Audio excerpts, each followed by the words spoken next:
Bonjour les amis.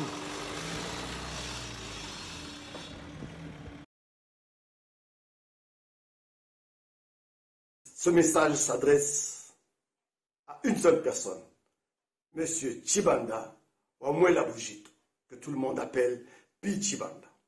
Pourquoi lui? Il y a quelques années en arrière, il a fait une tournée en Europe, je ne sais pas dit dans combien de pays, où il a donné sa version des faits, des tristes événements qui s'étaient déroulés au Katanga, que tout le monde appelle refoulement des Kasaïens, ou même certains vont jusqu'à dire épuration ethnique des Kasaïens au Katanga. Les auteurs de ces choses ne sont plus là. Bref, je ne voudrais pas revenir sur ça. Mais il se passe actuellement des choses qui peuvent conduire à un tel événement. Alors là, je voudrais que M. Pi Tshibanda ne reste pas dans la passivité comme c'était dans les années 80.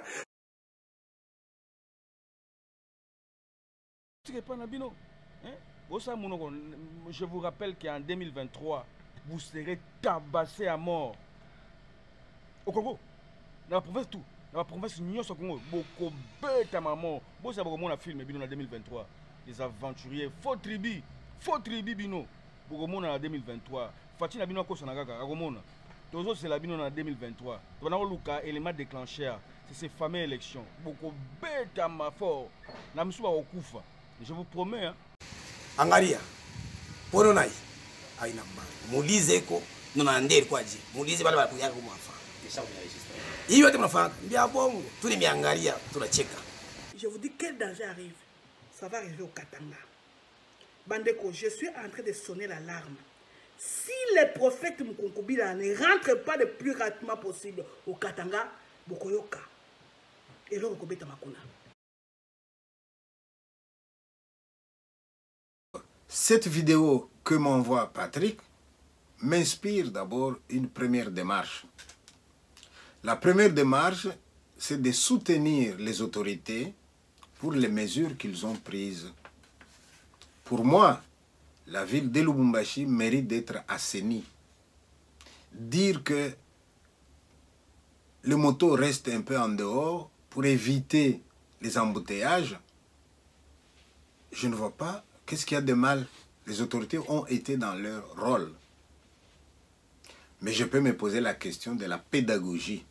Comment cela a-t-il été fait? Est-ce que ces motards-là ont une organisation, oui ou non? Il semble qu'ils payent la patente tous les jours.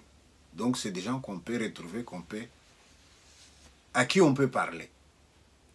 Est-ce qu'il y a une séance avec eux où on leur dit, voilà, nous avons constater d'abord ceci, et compte tenu de cela, pour assainir la ville, nous trouvons qu'il est bon que, et nous avons décidé. Je pense que si c'était de cette manière-là que les autorités avaient procédé, ces gens-là se seraient sentis respectés, et peut-être qu'ils n'auraient pas fait ce qu'ils ont fait. Donc je dis oui en faveur de la décision, mais questionnement au niveau de la pédagogie. Deuxième chose que je vais dire, et là, je demande à M. Patrick d'être un peu prudent par rapport à ce qu'il dit. Vous dites bien que les motards ou les jeunes, les délinquants ont réagi, parmi eux beaucoup de Kasaïens. Mais s'il y a beaucoup de Kasaïens, les autres c'était qui? Pourquoi est-ce que dans un groupe hétérogène, vous ne voyez que les Kasaïens? Admettons donc que la plupart étaient des Kasaïens. Mais quel rapport avec les événements de 92? Quel rapport avec les menaces? Ces événements-là que vous dénoncez, c'est un symptôme de quelque chose, d'un malaise social. Alors, puis c'est un symptôme d'un malaise social, les gens à qui il faut s'adresser, c'est qui? C'est au chef de l'État, c'est au Premier ministre et à son gouvernement. Les gens de qui vous viennent, pourquoi? Parce qu'il y a la guerre chez eux. Mais allez un peu à l'origine de cette guerre-là du Kivu. Ce n'est pas le Kasaïen qui a amené cette guerre-là. Hein. Souvenez-vous bien, l'origine de la guerre du Kivu. Depuis le début, elle n'est pas venue avec un Kasaïen. Hein. Réfléchissez, mes amis. Et alors, si jamais on avait mis fin à cette guerre, vous pensez que les gens de qui vous viendrez au Katanga, comme ils viennent aujourd'hui? Je ne pense pas. Vous allez dire, et les gens du Kasaï? Il y a un exode du Kasaï vers le Katanga. Je n'en disconviens pas. Mais je vous dis que cet exode n'est pas apprécié par moi, ni par beaucoup de gens parmi nous. Témoin, ces prêtres qui dénoncent cet exode. Au Kasaï, nous souffrons plus qu'ailleurs. À part nos frères de l'Est qui sont peut-être en guerre, ils sont obligés de fuir. Mais nous souffrons ici. Au Kasaï oriental, il n'y a pas de supermarché, pas même un seul supermarché. Donc notre peuple est en train de fuir, d'aller ailleurs. Ce n'est pas à cœur que veux-tu. Le peuple ne veut pas. Chacun est bien chez lui. Si le peuple est en train de partir, c'est parce que ça ne marche pas. Maintenant, dire que l'exode peut provoquer un déséquilibre dans la province, tout à fait d'accord. L'exode peut provoquer des mécontentements, tout à fait d'accord. Mais il faut combattre à la base. Combattre à la base, c'est donner du travail aux gens, c'est organiser leur pays, c'est faire en sorte que tout le monde soit bien chez soi. Mais si l'organisation n'y est pas, et les gens vont dans tous les sens, ils vont à Lubumbashi, ils vont à Kinshasa, ils construisent n'importe où, même le long des rivières. Finalement, quand la pluie tombe, il n'y a plus de caniveaux, l'eau passe n'importe où, et vous avez des inondations, vous avez des maisons qui s'écroulent, vous avez des gens qui meurent, vous avez la fièvre typhoïde. Mais ça, c'est l'organisation au niveau du pays. Les autres, là, ce n'est que des symptômes. Alors, si les autorités m'entendent, eh bien, ils doivent savoir qu'il y a un problème. D'ailleurs, j'espère que les autorités de Choise, qui ont pris des mesures, les mesures qui ont provoqué cette révolte-là, ils peuvent aussi faire leur rapport au niveau national. Moi, je suis un lanceur d'alerte. Hein. On dit que l'écrivain, c'est la voix des sans voix. Eh bien, j'ai fait mon rôle. Et si aujourd'hui, le sans voix, c'est un Katangais, eh bien, je parle en son nom. Oui, il aimerait qu'il y ait de l'ordre, il aimerait être respecté. Et si je peux dire à un Kassaïen qui a la grande gueule, ferme là un peu mon ami, mais je le lui dis. Mais alors je voudrais aussi dire qu'il faut arrêter de mettre tout le monde dans le même sac. Et Patrick, si tu es venu me voir au centre culturel avec un problème, souviens-toi de la manière dont je t'ai accueilli. Je n'ai pas demandé de quelle ethnie tu étais. Et si j'étais bien accueilli, donc il y a quand même des Kassaïens qui accueillent bien les gens.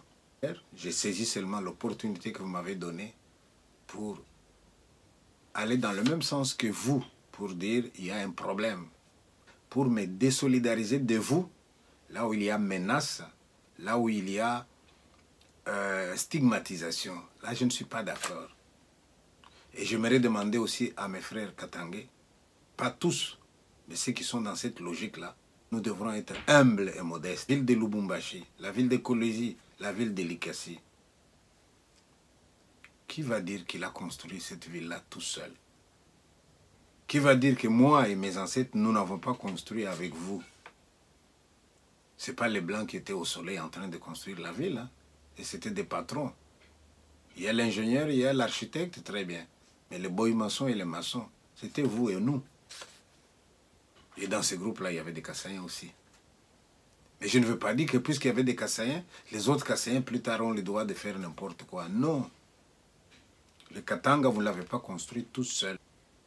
Alors, si jamais les autorités prennent des mesures pour que Lubumbashi soit une belle ville, eh bien, je suis content moi aussi. Ça donne de la valeur à nos maisons. J'ai vu des images de Likasi, des routes défoncées, des péages, des véhicules qui entrent. Mais tous ces véhicules-là, poids lourds, qui entrent, qui sortent avec des minerais, ce n'est pas les véhicules des Kassaïens. Ces péages-là, où vous percevez de l'argent, avec lequel vous ne savez même pas réparer les routes, ce n'est pas l'argent. Il ne va pas au Kasaï, cet argent-là. Je pense que l'occasion est belle de nous retrouver. Le thème tel que vous me l'avez suggéré n'est pas un thème que l'on peut épuiser. C'est un thème qui mérite débat. Et là où il y a débat, eh bien, moi je suis prêt à discuter avec vous pour qu'on trouve des solutions. Mais enlevez de votre tête l'idée selon laquelle les événements de 92 risquent de revenir. Parce que les événements de 92, ceux qui étaient à la base, ils sont morts, non? Et vous pensez qu'ils sont morts avec la conscience tranquille? Ou bien ils sont partis avec des regrets? Certes, certains parmi eux ont eu le temps de retourner la veste. Hein. D'autres ont demandé pardon. Ben alors, tirez-en la leçon. Je ne peux pas vous servir de cet exemple-là pour dire voilà ce qui va arriver. Voilà. Conclusion. Merci beaucoup, monsieur, de m'avoir interpellé. Les autorités, chef de l'État, Premier ministre, autorités de la ville de Lubumbashi, eh bien, ce que vous voyez là, c'est un symptôme. Comment alors guérir les symptômes? Où est le mal d'abord? Faire les diagnostics et voir comment est-ce qu'on attaque le mal à la source. Or, attaquer le mal à la source, nous, écrivains, nous n'avons que notre parole et notre plume pour conseiller. Mais nous n'avons pas le pouvoir pour décider. J'ose espérer que tous et chacun, vous voulez le bien du pays. Mais posons-nous la question, pourquoi nous pataugeons?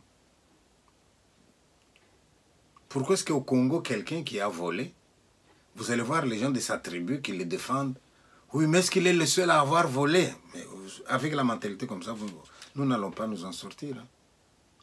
Ou encore quelqu'un dit, ah lui au moins il a volé, mais il a fait ça, nous avons vu. Oui, mais il a quand même volé. Donc faisons quand même attention à ce que nous disons, faisons attention à ce que nous faisons. Évitons la guerre n'a jamais fait le bonheur de quelqu'un. Et là où il y a la guerre, nous sommes tous perdants, parce que la guerre, il y a aussi des effets boomerang. Hein. Quand je vois le Katanga d'aujourd'hui, je me dis, à quoi est-ce que ça avait servi les événements de 92 si ce n'est pas à détruire les Katanga?